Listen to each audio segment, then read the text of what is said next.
گنتی اور اس کا 13واں باب جو 33 آیات پر مشتمل ہے۔ اور خداوند نے موسیٰ سے کہا کہ تو آدمیوں کو بھیج کہ وہ ملک کنعان کا جو میں بنی اسرائیل کو دیتا ہوں حال دریافت کریں۔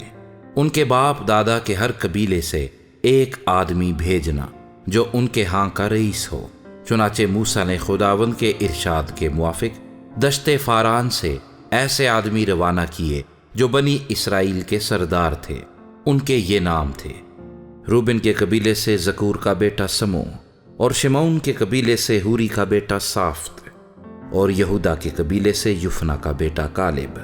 اور اشکار کے قبیلے سے یوسف کا بیٹا اجال، اور افرائیم کے قبیلے سے نون کا بیٹا ہوسیا، اور بنیامین کے قبیلے سے رفو کا بیٹا فلتی، اور زبولون کے قبیلے سے سودی کا بیٹا جدییل، اور یوسف کے قبیلے یعنی منسی کے قبیلے سے سوسی کا بیٹا جدی، اور دان کے قبیلے سے جملی کا بیٹا امییل، اور عاشر کے قبیلے سے میکائیل کا بیٹا ستور، اور نفتالی کے قبیلے سے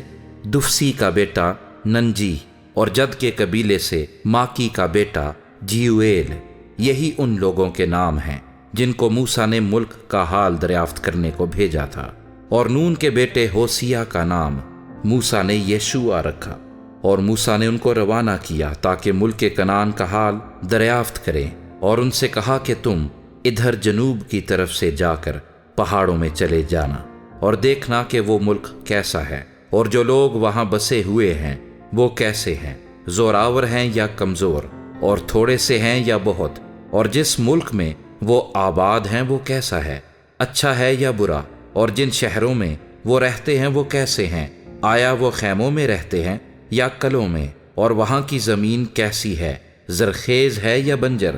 اور اس میں درخت ہیں یا نہیں۔ تمہاری ہمت بندھی رہے اور تم اس ملک کا کچھ پھل لیتے آنا۔ اور وہ موسم انگور کی پہلی فصل کا تھا، سو وہ روانہ ہوئے اور دشت سین سے رہوب تک جو حمات کے راستے میں ہے ملک کو خوب دیکھا بھالا، اور وہ جنوب کی طرف سے ہوتے ہوئے حبرون تک گئے جہاں اناک کے بیٹے اخیمان اور سیسی اور تلمی رہتے تھے، اور حبرون زوئن سے جو مصر میں ہے 7 برس آگے بسا تھا۔ اور وہ وادی اسکال میں پہنچے